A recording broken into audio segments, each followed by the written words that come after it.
Kanchipuram Vakula silks నాణ్యత మా ప్రాధాన్యత. మదీనాగూడ, మియాపూర్, హైదరాబాద్ లో త్వరలో శుభారంభం.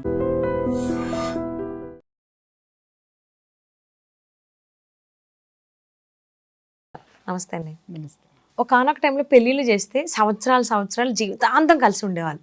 కానీ ఇప్పుడు సంవత్సరాలుగా చివరి వరకు జీవితాంతం అన్న, అందుకే జీవితాంతం కలిసి ఉండేవాళ్ళు. ఇప్పుడా పెళ్ళి ఒక నెల అయ్యేలోపు అయ్యిందంటే డివోర్స్ అయిపోయింది, డివోర్స్ ఫైల్ చేస్తున్నాం, ఇలాంటివి వినాల్సి వస్తుంది.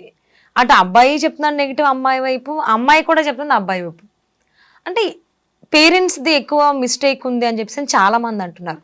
సో ముఖ్యంగా అమ్మాయి పేరెంట్స్ లేదంటే అబ్బాయి పేరెంట్స్ కానీ ఎలాంటి జాగ్రత్తలు తీసుకోవాలి ఇలాంటివి జరగకుండా ఉండాలంటే? యాక్చువల్గా సౌజన్య, ఈ ఇష్యూస్ మనం ఇంతకుముందు చాలా సార్లు మాట్లాడడం జరిగింది. నేను కొన్ని వేల ఎపిసోడ్స్ మాట్లాడాను.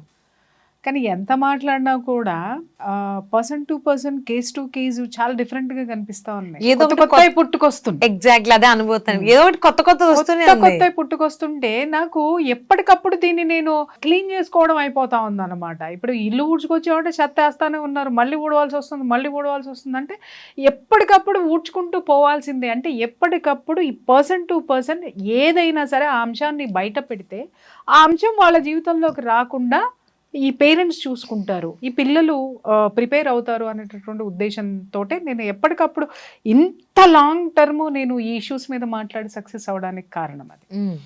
ఇక్కడ ఏం జరుగుతుందంటే మీరు అడిగినట్టు ఈ మధ్యకాలంలో కొత్తగా కేసులు వింటున్నాను సౌజన్య. నాకు నవ్వాలా లేకపోతే ఏం చేయాలో అర్థం కావట్లా. పెళ్లిళ్ళు చేస్తున్నారు, సంబంధాలు కుదుర్చుకుంటున్నారు, అబ్బాయి కుటుంబం బాగానే ఉంటుంది. అంటే ముఖ్యంగా ఫస్ట్ అమ్మాయిల్లో నేను గమనించింది నాకు నిజంగా నవ్వు తెప్పించింది, జాలి కూడా వేసింది ఒక విధంగా. అబ్బాయి ఎంత సంపాదిస్తున్నాడు, అబ్బాయి అమెరికాలో ఉన్నాడా, ఆస్ట్రేలియాలో ఉన్నాడా, లేదా ఇక్కడే ఉంటే ఎన్ని కార్లు ఉన్నాయి, ఎన్ని బంగ్లాలు ఉన్నాయి, చూసుకోవచ్చు, తప్పలేదమ్మా. ఎందుకు అనంటే ఎప్పుడైనా సరే ఒక ఫైనాన్షియల్ సెక్యూరిటీ అనేది మనకి మించినటువంటి ఫైనాన్షియల్ సెక్యూరిటీలోనే మనం చూసుకుంటాం. అది ఎట్టి పరిస్థితుల్లో తప్పే కాదు. కానీ ఇక్కడ విషయం ఏంటంటే నువ్వు వాటిల్ని చూసుకున్నప్పుడు సాటిస్ఫై అయ్యావు కదా. అబ్బాయికి ఇంత జీతం వస్తుంది, లేదా అబ్బాయి అమెరికాలో ఉన్నాడు, ఎన్ని డాలర్లు సంపాదిస్తున్నాడు, ఇక్కడ ఇంత ప్యాకేజ్ ఉంది, ఇంత సంపాదిస్తున్నాడు, నువ్వు సాటిస్ఫై అయ్యావు కదా. పెళ్లి చేసుకునే ముందు ఓకే అనుకున్నావు కదా, తల్లిదండ్రులు కుదిర్చారు కదా, తల్లిదండ్రులు కూడా ఎంక్వైరీ చేసుకున్నారు కదా, ఈ పిల్లవాడికి ఎంత వస్తుంది, ఈ పిల్లవాడి కుటుంబం ఏంటి, ఈ పిల్లవాడు ఏంటి, ఈ పిల్లవాడి బుద్ధులు ఏంటి ఏంటి అనేది ఎంక్వైరీ చేసుకున్నారా లేదా? ఖచ్చితంగా చేసుకుంటా. అవును. చేసుకున్న తర్వాత నువ్వు దేనికి సాటిస్ఫై అయ్యావు? అతని డబ్బుకి సాటిస్ఫై అయ్యావు, అతను ఇచ్చేటటువంటి ఫెసిలిటీస్కి, అతని ఆస్తిపాస్తులకి, అతని హోదాకి, అతని చదువుకి సాటిస్ఫై అయ్యావు. నీ బిడ్డనిచ్చి పెళ్లి చేసావు, నీకు అన్నీ దొరుకుతున్నాయి, కార్లు ఉన్నాయి, హ్యాపీగా మీ అమ్మాయి అడిగినన్నీ జరుగుతున్నాయి, అంతా బాగానే ఉంది. విషయం వచ్చింది ఎక్కడ చిక్కు అనంటే అమ్మాయికి కావాల్సిన అన్నీ దొరుకుతున్నాయి కానీ అబ్బాయికి కావాల్సింది ఏది దొరకట్లేదు. అవును, చాలా గమ్మత్తైనటువంటి విషయాలు. నిజంగా ఐ వాజ్ సర్ప్రైజ్డ్. ఒక్కొక్క రోజు కొన్ని కేసులు వింటుంటే నేను సర్ప్రైజ్ అని ఎందుకు అన్నాను అనంటే, అంటే ఇంత దరిద్రంగా కూడా ఆడపిల్లలు ఆలోచించి వాళ్ళ జీవితాలను నాశనం చేసుకుంటున్నారా అనేటటువంటి ఆలోచన వచ్చింది నాకు. చేతులారా పాడు చేసుకుంటున్నారు. ఇక్కడ ముఖ్యంగా ఏంటి అనంటే పెళ్లి అయిన తర్వాత చాలా కేసులు విన్నాను. ఈ మధ్య రీసెంట్ గా ఎక్కువ కేసులు విన్నాను కాబట్టి నేను ఈ టాపిక్ తీస్తున్నాను. ఏంటి అని అంటే they are not ready to have a sexual life with husband. అదేంటిది? సో పెళ్ళైన తర్వాత అది ఉంటుందని అందరికీ తెలిసిందే కదా, ఫిజికల్ రిలేషన్ అనేది. ప్రిపేర్ అవ్వలేదు. వాట్? నేను ప్రిపేర్ అవ్వలేదు, వాళ్ళు చాలా క్యాజువల్ గా చెప్తున్నారు. నేను ప్రిపేర్ అవ్వలేదండి. ఏంటి మరి దేనికి ప్రిపేర్ అయ్యొచ్చో? కారులో ఎక్కి తిరగడానికి ప్రిపేర్ అయ్యొచ్చావా? వాడు తెచ్చే డాలర్లు లెక్క పెట్టుకోవడానికి ప్రిపేర్ అయ్యొచ్చావా? లేకపోతే ఆ ఇంట్లో నువ్వు ఎప్పుడు పడితే అప్పుడు లేవడానికి, ఎన్ని గంటలు పడితే అన్ని గంటలు పడుకోవడానికి, నీ ఇష్టం వచ్చినట్టు చేయడానికి ప్రిపేర్ అయ్యొచ్చావా? నేను ఆడపిల్లలందరినీ అనటం లేదమ్మా, ఇలా జీవితాలని కాల్చుకునేటటువంటి ఆడపిల్లల్ని కాలుతుంటే సమర్థించేటటువంటి పుల్లలు, కట్టె పుల్లలాగా దోసేటటువంటి పేరెంట్స్కి చెప్తున్నాను నేను ఈ విషయం. ఇక్కడ నేను ప్రిపేర్ అవ్వలేదు, నాకు ఇంట్రెస్ట్ లేదు, నేను ప్రిపేర్ అవ్వాలి. ఏం ప్రిపేర్ అవుతావు? ఈ అమ్మకి పెళ్లి చేసుకునేటప్పటికే 25 దాటుతాయి. అవును. ఒక ఆడదై పుట్టిన తర్వాత పెళ్ళి అంటే ఏంటి అని తెలుసుకోవడానికి ఒక సర్టన్ ఏజ్ అయితే వస్తుందిగా. టీనేజ్ వచ్చిన తర్వాత ఈ శరీరం ఎందుకు ఉంది, దానికి ఒక తోడు కావాలని అనిపిస్తుంది కదా. హార్మోన్స్ ఎప్పుడైతే మన బాడీలో ప్రొడ్యూస్ అవుతాయో అప్పటి నుంచి అపోజిట్ సెక్స్ మీద ఒక విధమైనటువంటి అట్రాక్షన్ ఏర్పడుతుంది అనేటటువంటి సృష్టి రహస్యం ఈ అమ్మలకి తెలియదా అని అడుగుతున్నాను నేను. ఓకే, ఉంటది కదా. అవును, ఆ తెలిసినటువంటిది నువ్వు పెళ్లి అనేటటువంటి తతంగంలో ఏముంటదమ్మా? పెళ్లి మగాడు ఎందుకు చేసుకుంటాడు? రెండే విషయాలు. ఒకటి, సెక్షువల్ లైఫ్ ఎంజాయ్ చేయడానికి. రెండు, వంశాంకురాలతోటి లైఫ్ లాంగ్ తనకు ఒక తోడుని వెతుక్కొని ఆ వంశంలో తనకంటూ బిడ్డల్ని కని తనకు ఒక ఆసరాని ఏర్పాటు చేసుకోవడానికి భార్యను తెచ్చుకుంటాడు. ఓకే, ఆ భార్య విలువ తెలియకుండా రాసి రంపాను పెట్టే దరిద్రుల గురించి తర్వాత మాట్లాడదాం మనం. రైట్, దీనికోసమే వాడు తెచ్చుకుంటాడు.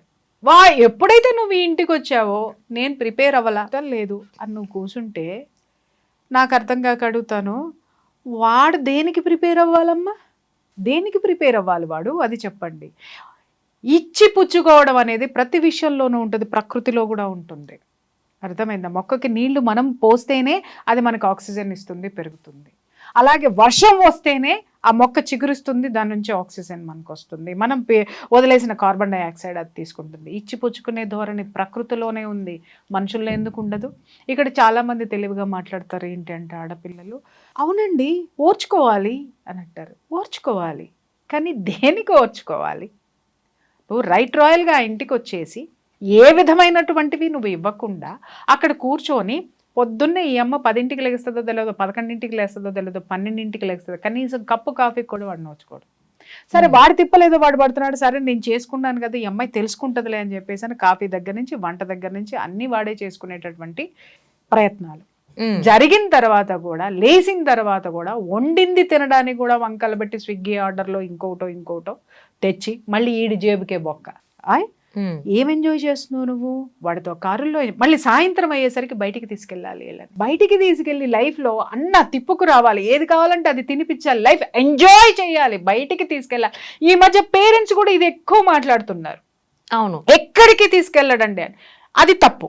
ఎక్కడికి తీసుకెళ్లకుండా ఉండడం అనేది తప్పు. కానీ అప్పుడప్పుడు ఖచ్చితంగా రిలాక్సేషన్ అనేది భార్యకి కావాలి. కానీ ప్రతిరోజు ప్రతి నిమిషం కోరుకున్నప్పుడల్లా ఇదేంటి ఏమంటారు, వాడేదో నీకు డ్రైవర్ ఉద్యోగం చేయాలి, తర్వాత ఏం ఉద్యోగం చేయాలి, నీకు సంపాదించి పెట్టేటటువంటి ఒక ఉద్యోగిగా నీ దగ్గర ఉండాలి. ఆ తర్వాత ఏముండాలి, నీకు బాడీ గార్డ్ కింద వాడు ఉండాలి. తర్వాత ఏముండాలి, లైఫ్లో నువ్వు ఎప్పుడు పడేస్తావా ఒక జీవితం అనేటటువంటి ఎదురు చూసేటటువంటి ఒక దాన్ని ఏమంటారు, ఒక పెట్ డాగ్ మాదిరి నీ దగ్గర ఇట్లా కూర్చొని ఎదురు చూస్తూ ఉండాలా? ఎంతవరకు న్యాయం అమ్మా ఇది? ఒక్కసారి చెప్పండి. అంటే ఎవరైతే అమ్మాయిలు ఉన్నారో నేను ప్రిపేర్ అవ్వలేదు, నాకు ఇంకా టైం కావాలి అంటే అది కిడ్స్ వైస్ ఆలోచించుకుంటే అంతవరకు ఓకే. ఈ ఫిజికల్ రిలేషన్ కూడా కాదు అంటే దానికి అమ్మాయి పేరెంట్సే అమ్మాయికి సపోర్ట్ చేస్తున్నారు. మా అమ్మాయి అలాగే ఉంటది, మా అమ్మాయి అంతే, మా అమ్మాయి పిల్లలకి అందవు. ఎగ్జాక్ట్లీ. అంటే ఈ మాటలు వింటుంటే షాక్ అనిపిస్తోంది అసలు.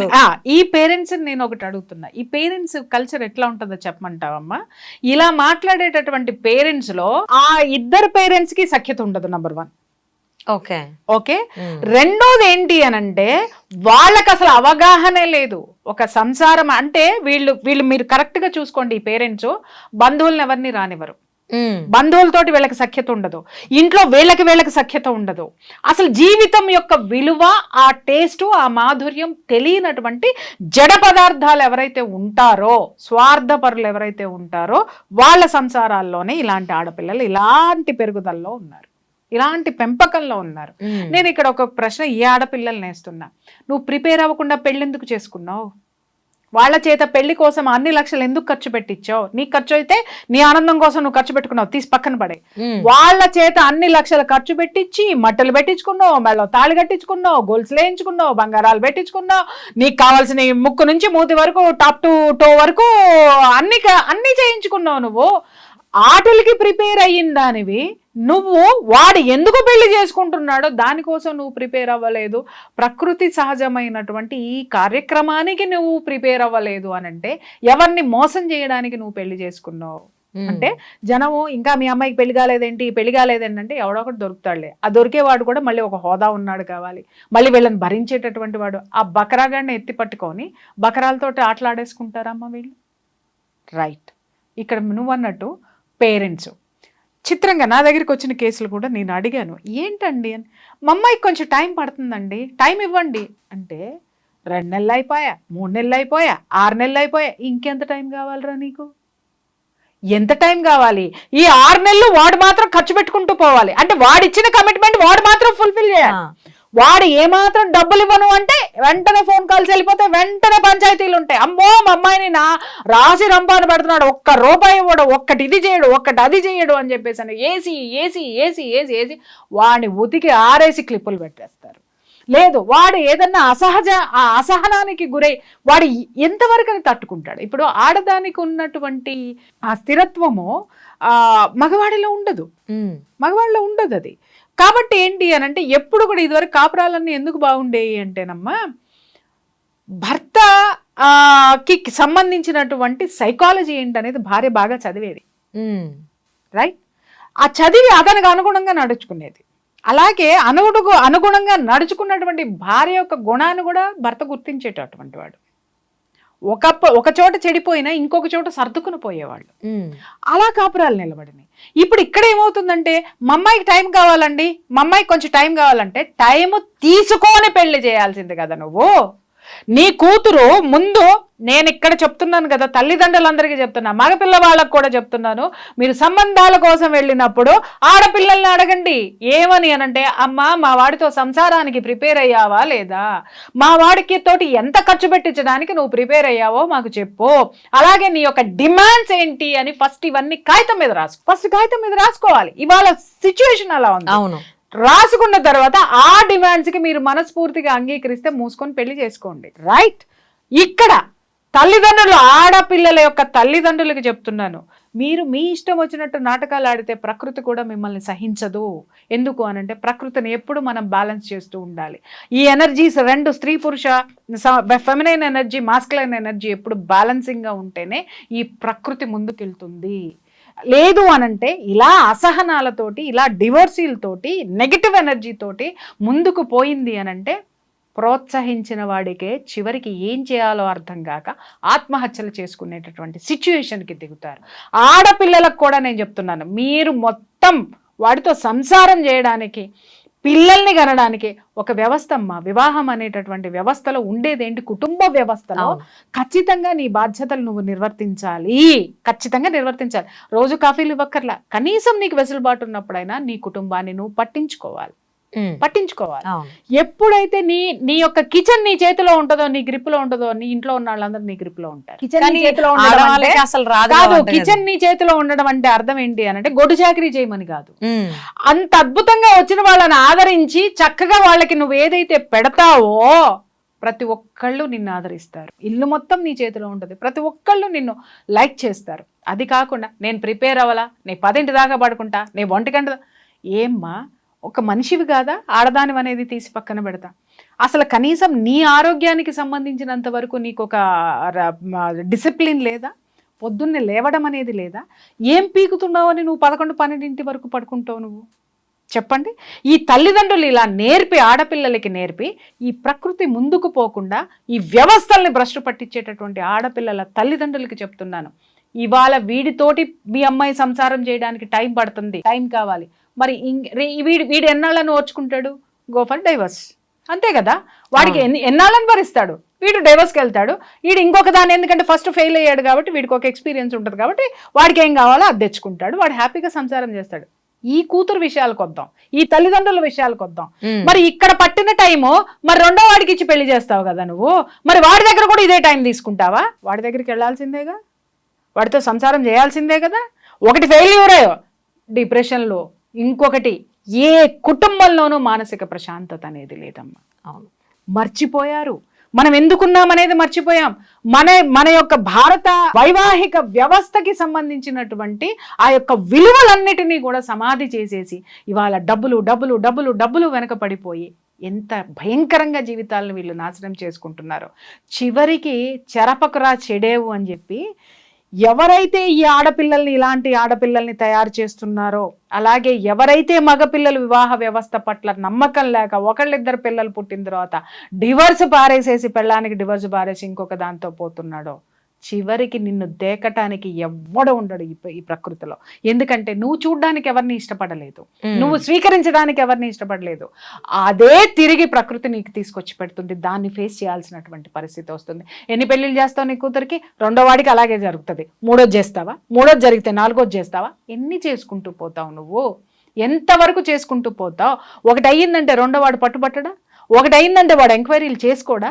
మీ పిల్లల జీవితాలని ఈ పేరెంట్స్ వాళ్ళ కాలు రాస్తున్నారు. అది ఆ పిల్లలు కూడా తెలుసుకోవాల్సినటువంటి అవసరం. అది రియల్ గానే అండి, కానీ వాళ్ళు రియలైజ్ అవ్వట్లేదు. అది